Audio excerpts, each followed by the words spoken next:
Bonjour, bonsoir à tous les citoyens de ma patrie le Togo. Dans cette vidéo, j'aimerais vous parler de ce qui s'est passé il y a quelques jours au Togo.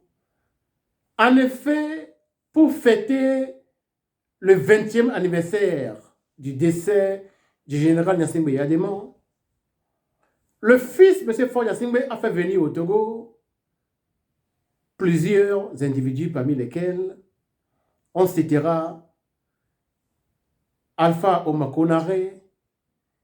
On a vu aussi, comment l'appelle-t-on, Nicéphore Soglo. Les deux personnes ont polarisé les débats au Togo parce que ces deux personnes ont beaucoup d'estime de la part des Togolais. En ce qui concerne les Yahi Boni et les autres, les Gokuni Ode, tout ça là on connaît.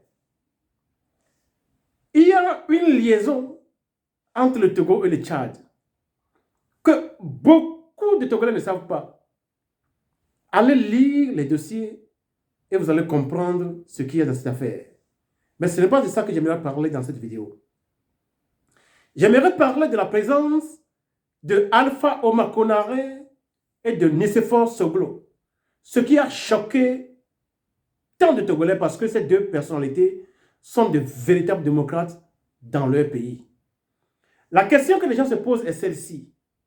Comment est-ce que ceux qui sont des démocrates dans leur pays, qui ont dirigé leur pays, qui, après avoir perdu l'élection, ont laissé le pouvoir, comment est-ce que ces mêmes personnes peuvent venir soutenir un dictateur qui est venu au pouvoir dans le sang et qui est au pouvoir depuis 20 ans?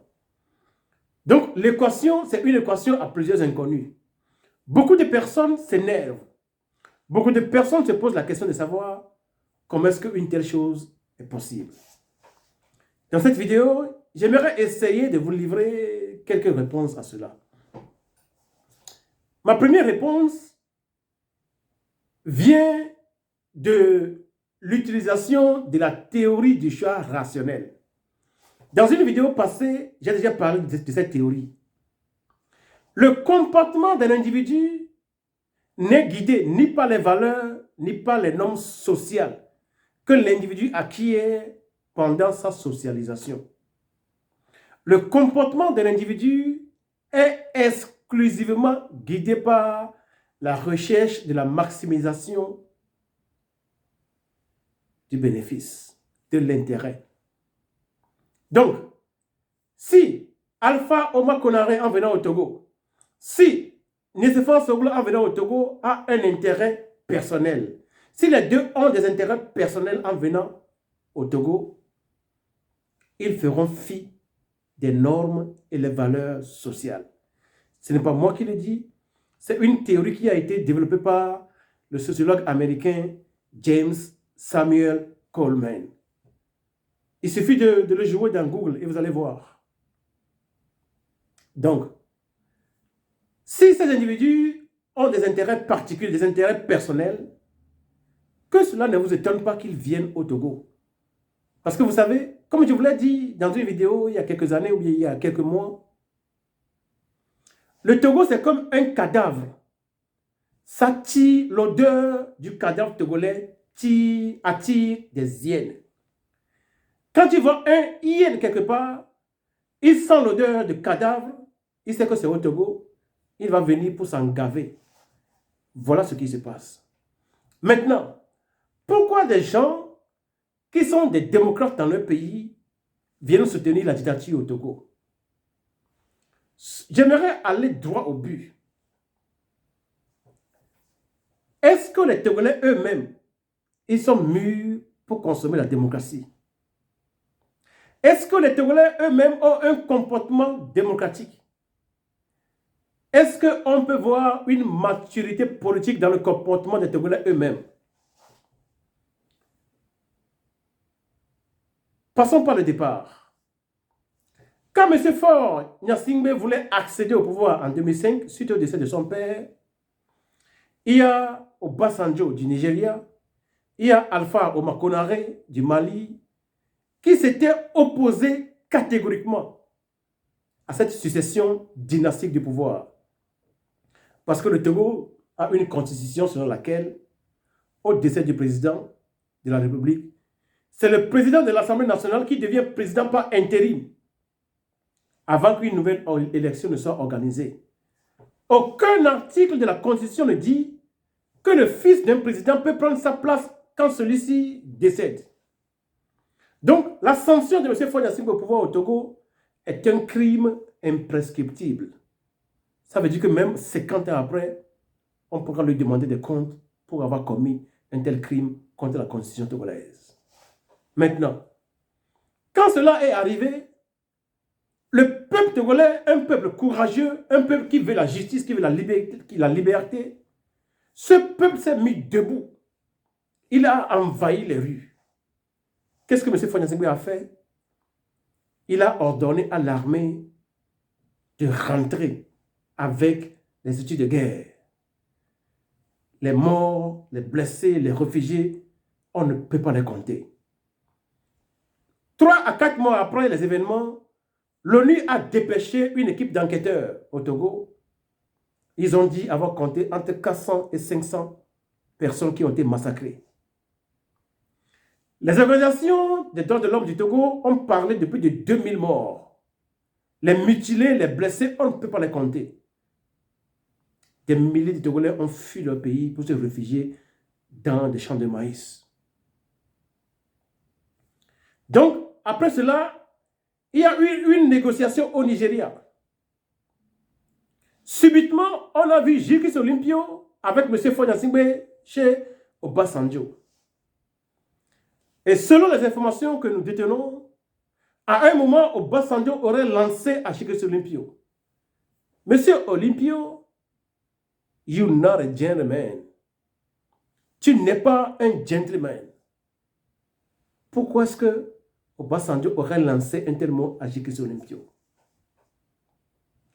Quand nous, Togolais nous-mêmes, nous acceptons la corruption, nous suivons l'ombre et nous laissons la proie, qu'est-ce que nous pouvons espérer des étrangers, des autres? Quelle est l'histoire politique du Togo? Dans les années 90, on avait fait une élection, je pense que c'était en 90 ou en 93, on a fait une élection. Agboibo avait plus de députés que Edem Kodjo. Donc, on devait nommer le Premier ministre dans le cas d'Agboibo. Edem Kodjo est passé derrière lui pour se faire nommer Premier ministre à sa place.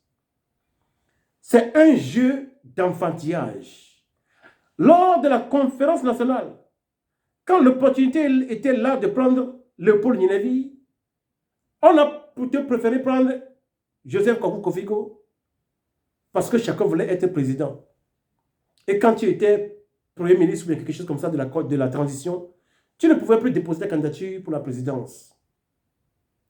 Donc, à chaque moment où on est prêt d'arracher le pouvoir, au lieu de se concentrer, on est toujours divisé parce que chacun pense qu'il est le meilleur pour remplacer le dictateur.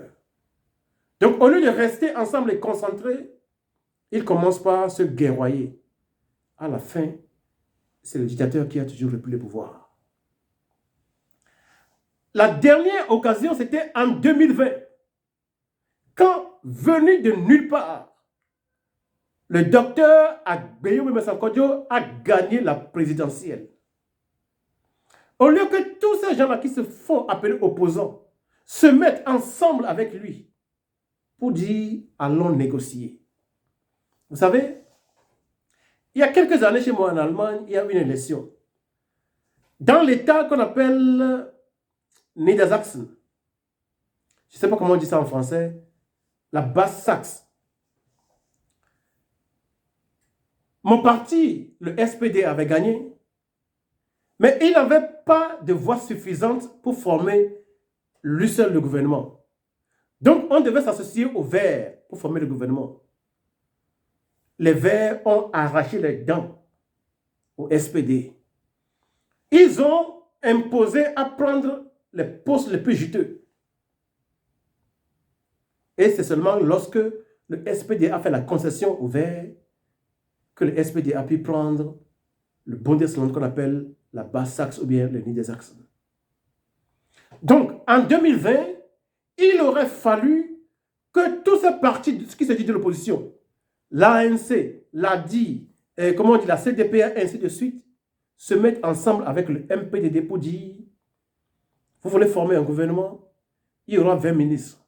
Dans ces 20 ministres, mon parti veut avoir 2, l'autre parti veut avoir 3. Ensuite, il y aura d'autres postes à pouvoir. Donc, partageons les trucs. Carte sur table. On se partage les postes. Et maintenant, on se met ensemble pour soutenir celui qui a gagné, pour dégager les dictateurs. Parce qu'une fois que le dictateur serait dégagé, la plateforme serait libre pour chacun de venir au pouvoir après le premier mandat de celui qui aurait pris le pouvoir. Est-ce que cela est difficile? Je me rappelle en 2019, le journaliste Ferdinand Haïti était venu chez moi en Allemagne, dans la ville de Bremen. On a fait une conférence dans ce qu'on appelle Ibazé Museum.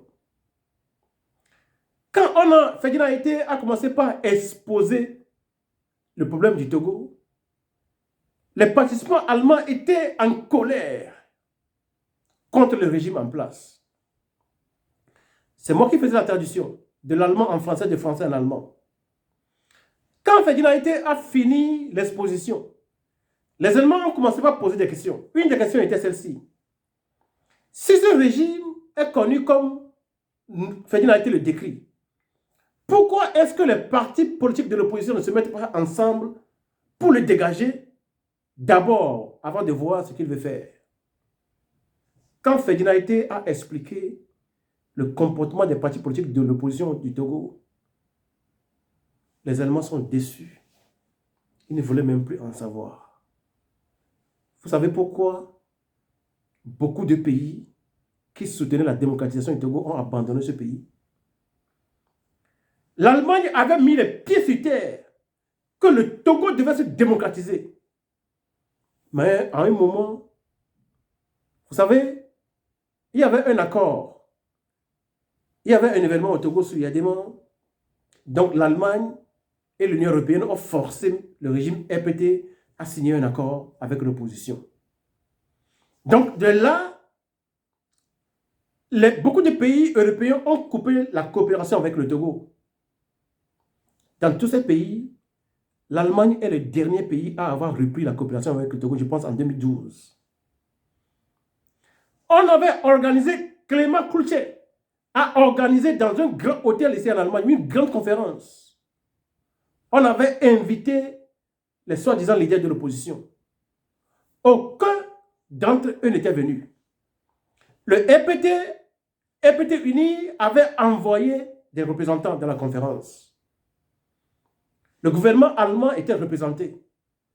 Je vous assure que tout juste après cette conférence, une délégation allemande est rentrée au Togo pour recommencer la coopération avec le régime de M. Faure Gnassingbé Eyadéma. Il y a Heidelberg Cement qui s'occupe du ciment du Togo là-bas. L'Allemagne s'était mise en retrait. Mais puisque les Togolais eux-mêmes, soit c'est la corruption, soit c'est un jeu d'enfant. Mais les gens ont vu que le comportement que les Togolais eux-mêmes démontrent, c'est un comportement infantile. Ils ne sont pas matures. Ils n'ont pas la maturité nécessaire pour recevoir l'aide dont ils ont besoin pour dégager un tel régime. Qu'est-ce que les gens ont fait? Des backed off. Tout le monde a abandonné le Togo. Voilà comment les soi-disant leaders de l'opposition ont conduit l'aide extérieure à abandonner le peuple togolais en plein vol. La dernière en date, c'était en 2020, quand Agbeyo Messa Kodjo a gagné l'élection. Ce n'est jamais, la politique, ce n'est jamais une affaire de sentiment. Agbeyo appartenait au régime EPT. Il y a beaucoup de choses qui sont racontées sur lui. Est-ce que moi, je l'aimais puisqu'il venait du régime EPT Uni? Non. Mais puisque c'est lui qui a été choisi par Monseigneur Philippe Fanakopodjo, nous tous nous l'avons soutenu pour barrer ce régime-là. Quand vous êtes en face de deux mots, on choisit le moindre. C'est ce que dit la sagesse. Quand vous êtes devant deux mots, il faut choisir le moindre.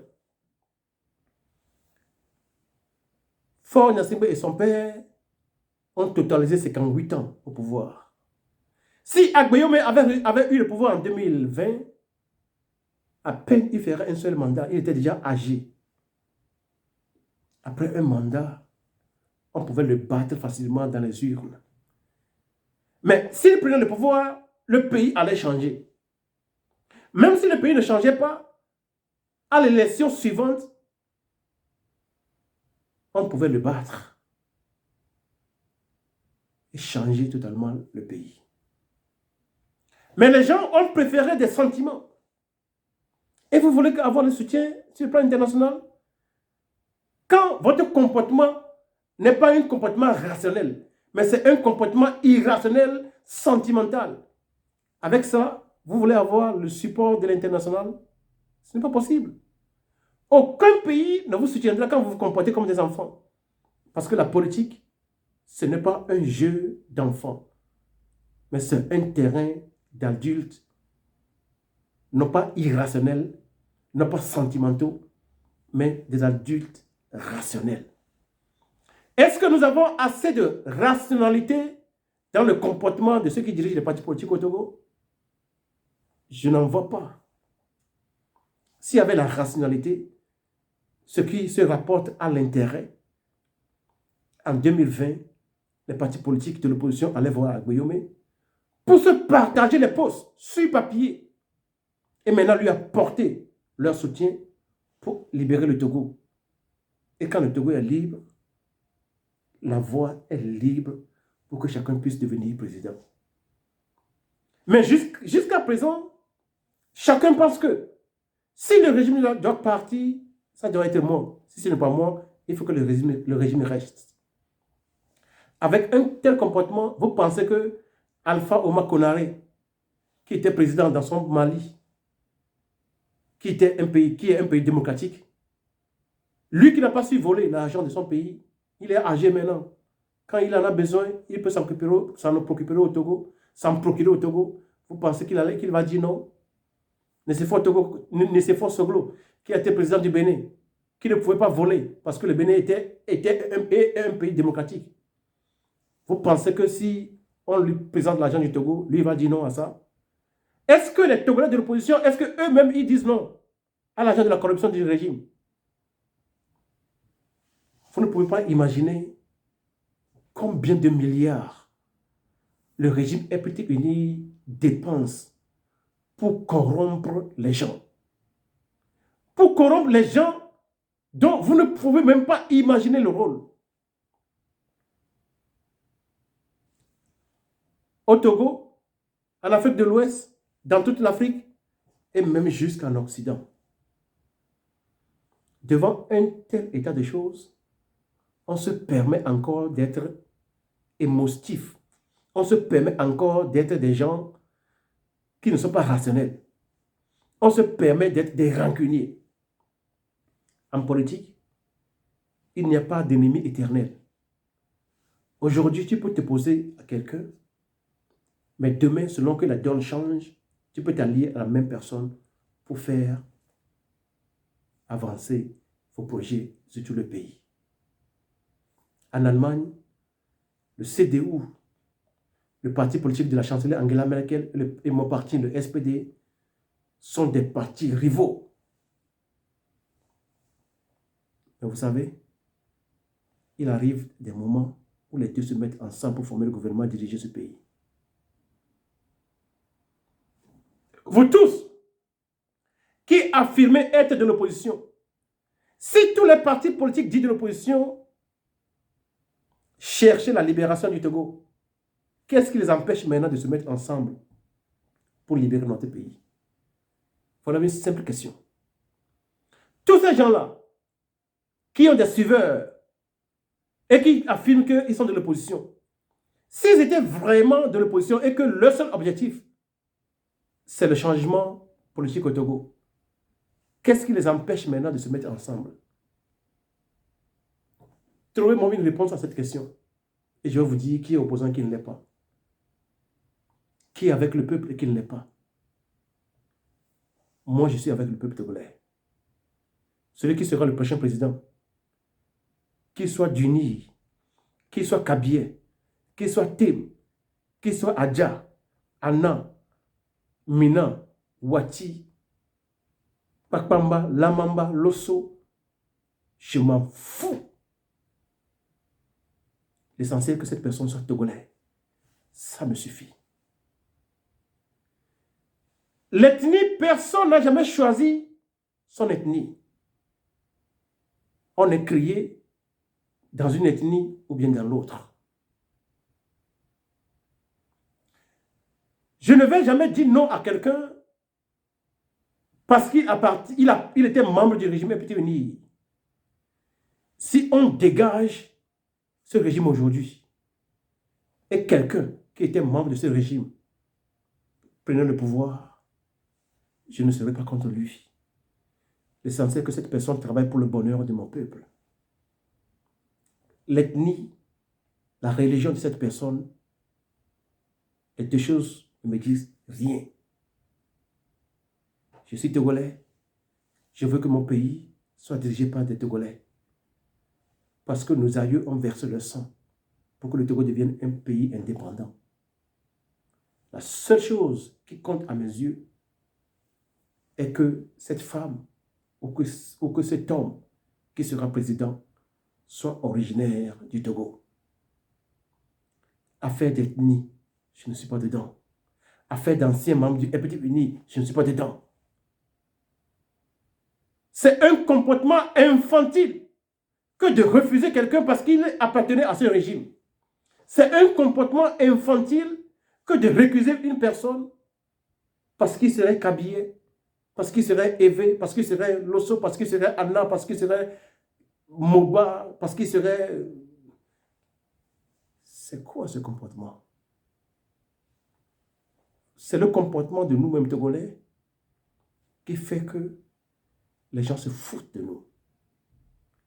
Les gens de l'AES, ils se foutent du peuple togolais parce qu'ils voient que nous-mêmes ne sommes pas sérieux avec nos affaires. Si toi-même là, tu n'es pas sérieux avec tes propres affaires, qui sera sérieux pour toi? Qui sera sérieux avec tes affaires si toi-même tu n'es pas sérieux avec ça? Si nous-mêmes nous ne respectons pas, nous n'avons pas de dignité, qui va refuser l'argent? Qui va refuser le pouvoir pour venir nous aider? Qui le fera? Aide-toi et le ciel t'aidera. Citoyen togolais, est-ce que nous nous aidons dans cette affaire? Est-ce que nous nous aidons dans cette affaire pour que notre pays se libère? Il y a des gens, souvent, il y a des gens, même des gens cultivés. Mais quand vous parlez des affaires politiques, et quand tes affirmations coincent un peu le leader du parti politique qu'ils aiment ou bien qu'ils adorent, ils vont te déchiqueter. Parce qu'ils pensent que ce leader-là, c'est un dieu, personne n'a le temps de le critiquer. Moi, je ne suis pas dans cette affaire. Au boulot, Dieu m'a fait grâce, je suis directeur d'une compagnie allemande. Quand on fait les réunions de travail, les employés peuvent me critiquer. Si je prends des décisions qui ne leur conviennent pas, ils peuvent le dire. C'est moi-même qui les encourage à dire. Parce que l'entreprise, moi seul, je ne peux pas faire fonctionner l'entreprise. C'est l'idée de la personne X, de la personne Y. C'est toutes ces idées-là qui vont faire que nous allons réussir. Il faut apprendre. Quand tu arrives à un moment où tu penses que tu ne peux pas être critiqué, que l'idée de prendre ton parti politique ne peut pas être critiqué, tu es sentimental. Tu as quitté le chemin de la rationalité. Tu n'es plus rationnel. Voilà une des causes qui explique ce qui arrive à notre pays jusqu'à présent. Nous-mêmes, Togolais, nous ne sommes pas sérieux avec nos affaires politiques. Voilà pourquoi l'aide extérieure ne vient pas. Voilà pourquoi les gens préfèrent s'allier aux dictateurs qu'ils détestent profondément dans leur cœur. Mais ils préfèrent s'associer à lui pour avoir leurs propres intérêts satisfaits. Parce qu'ils voient que les Togolais eux-mêmes ne sont pas des individus rationnels. Ils sont sentimentaux. Ils sont des envieurs. Voilà le Togo. Si ce n'est pas moi, ça ne doit pas être l'autre. Avec un tel comportement, nous avons perdu 35 années. M. Faure Gnassingbé a fait changer la constitution pour rester au pouvoir à vie. Voilà les conséquences de l'enfantillage. Quand on amène l'envie, l'enfantillage dans la politique, voilà là où ça amène. Tous les pays du monde ont abandonné le Togo. Même les pays de l'AES, les citoyens du Burkina Faso, du Niger, du Mali, ils se foutent de la gueule des Togolais. Parce que nous-mêmes, Togolais, nous n'y mettons pas du sérieux. Qui peut croire que le MLN que l'on vient de créer l'année passée peut être maintenant en difficulté à cause de... Oh, que Dieu a pitié de nous. Togolais, si nous grandissons, il y a des gens au Togo, même dans le régime, qui veulent le changement. Ils seront avec nous. L'aide extérieure pourra aussi venir. Mais dans la situation dans laquelle notre opposition est, s'il en existe encore une au Togo,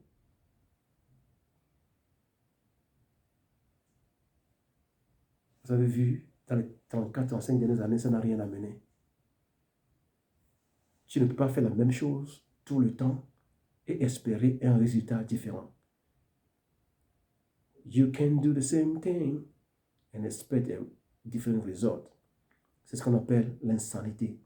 C'est la définition de l'insanité. La politique de l'opposition togolaise, c'est une insanité. Sinon, tous les ingrédients sont là. Ce régime est vomi à l'intérieur comme à l'extérieur.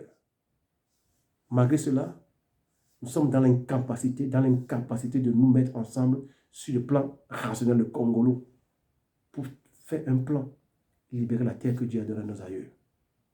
Ça fait pitié. Vous allez accuser les Maliens, les Burkinabés, les Nigériens. Ils s'en tapent les couilles. La responsabilité, c'est au niveau de nous-mêmes, Togolais. Le jour où nous allons reconnaître les erreurs que nous avons commises dans le passé, le jour où nous allons y mettre assez de sérieux, l'aide intérieure et l'aide extérieure viendra pour que notre pays soit libéré.